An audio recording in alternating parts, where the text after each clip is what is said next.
Thanks, Tim.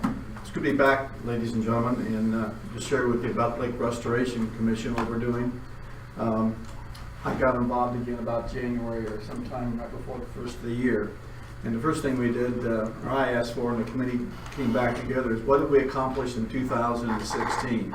So on the tables, you have a table tent that was developed by a group of our people off the commission, and Donna Ruby led that charge from the Convention and Business Bureau. I'm not going to read to you on there what's on there, but it's very kind of highlights the activities that the various groups and organizations have done this year on the lake in 2016. And Teresa's going to share some of her things that she's doing as far as one of our new members to improve the lake quality.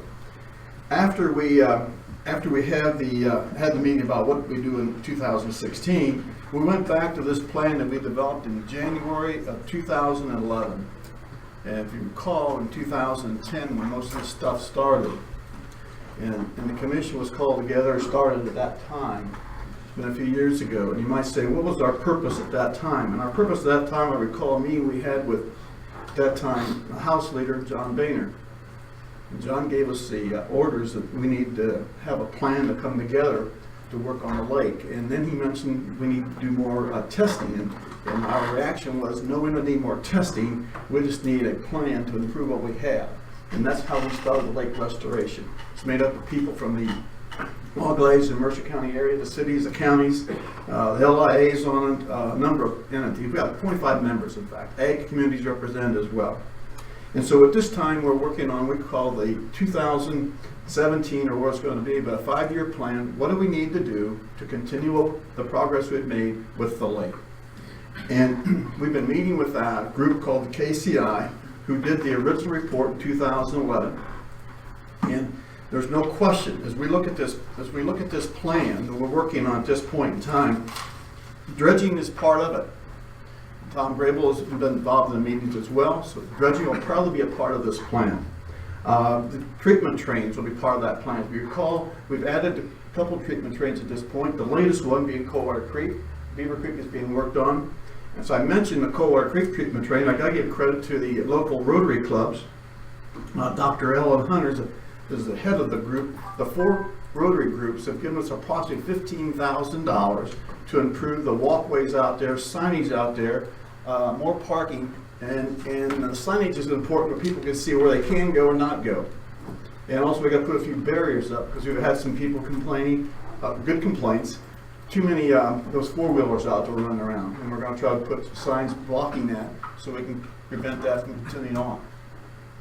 So the core treatment train is pretty well completed. We're also working on when we can start those pumps and get that water flowing through those treatment trains again this coming summer and spring.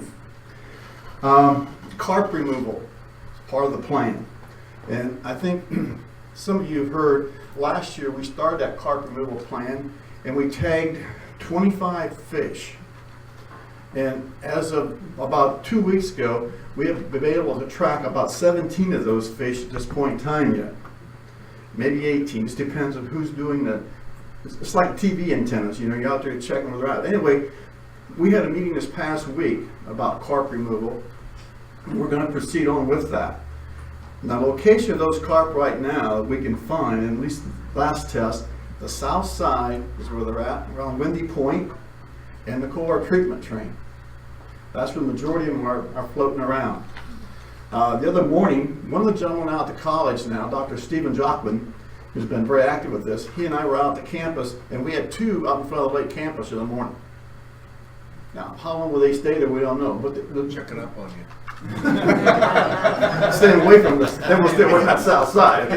Anyway, the problem they had the last time they tried to do this, the nets they brought in got trapped or caught in the stumps, and we lost all the fish.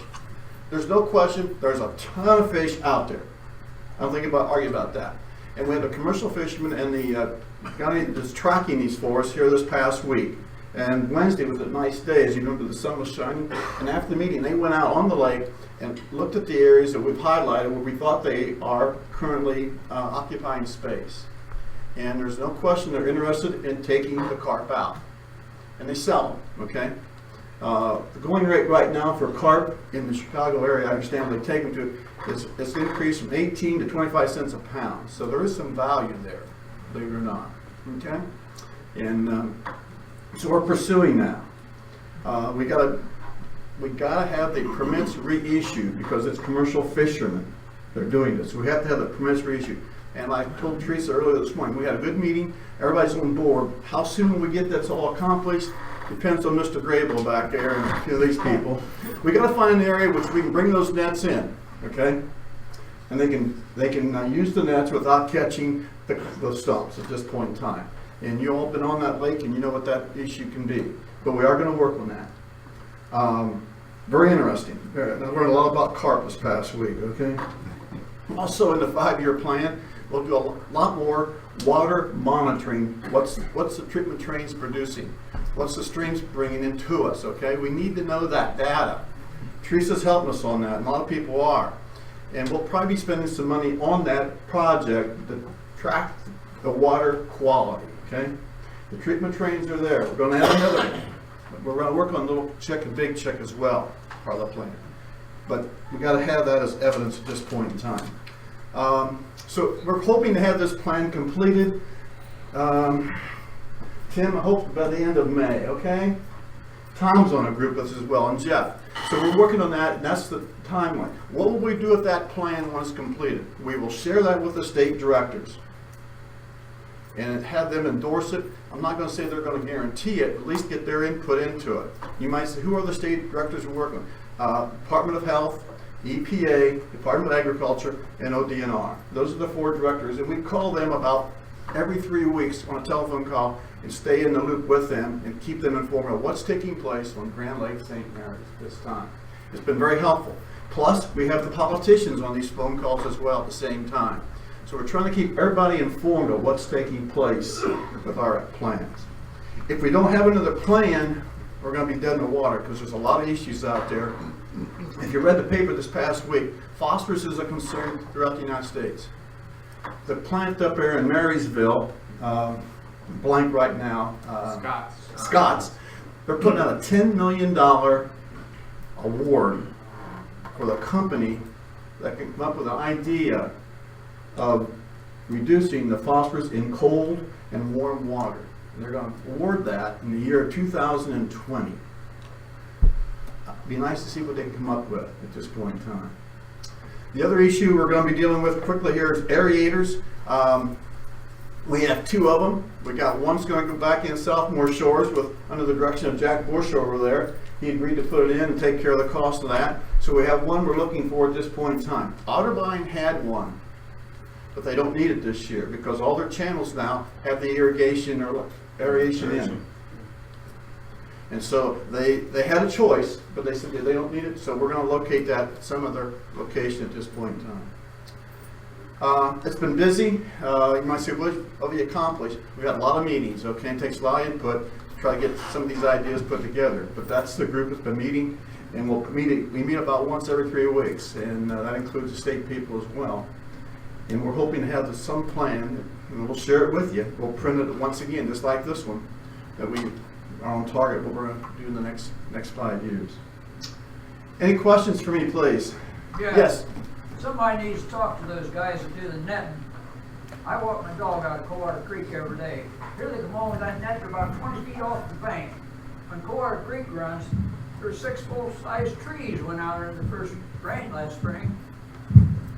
It ain't no wonder they tore up their nets. Well, Stay away from those places. Big Chickasaw, Coldwater Creek, this place where the big runoff. There's plenty of what they can do without doing that. they met with Dan Gillis was at our meeting, and Dave was at the meeting, and they're trying to monitor that and track that where they're located. We understand that. We have to find a spot, and that's why they went out on the lake and trying to determine an area that's safe to do those nets in. And the question the other day was asked to me, and we don't have an answer for it. How big an area do they need? I don't know that, okay? I don't know that. But we're looking at that. And the other thing is, they want to go where those carp are at. And right now, they're in that certain area. And they say, for example, the other morning when we had 2 out here at the lake campus, I said, well, how many more are around? The guy said, Tom, you'd be amazed. with their own schools, okay? So they're trying to go in an area where they're at so we can take advantage of it, but I appreciate the comments. Anyone else? Thank you very much, and we'll keep you informed as we move forward with this project. Thanks, Tim. Thanks, Tom.